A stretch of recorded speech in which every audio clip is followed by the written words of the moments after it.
St. Luke is a powerfully influential figure in writing the New Testament. Luke's writings actually consist of 2 books. The first book is the Gospel written through Luke and the second book is the book of Acts. And these 2 books have a total of 52 chapters. Luke's Gospel is the longest of the 4 Gospels in terms of writing. For this reason, it describes the ministry of Jesus Christ in detail and completely. Being the author of these 52 chapters, we can say that Luke wrote 1/3 of the New Testament.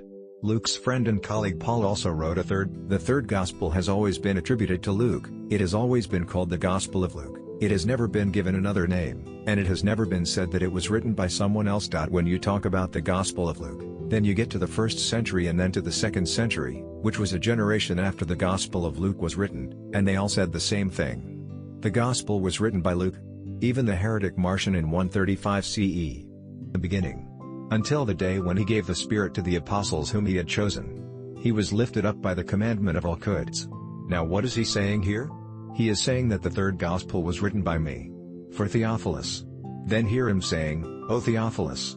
I wrote the first treatise in the description of all the things that Jesus did and taught in the beginning. And after writing this, the author writes the book of Acts.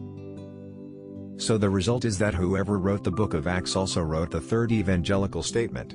Whoever wrote the first epistle in the name of Theophilus goes on to write the book of Acts, citing that the first epistle was also written by me.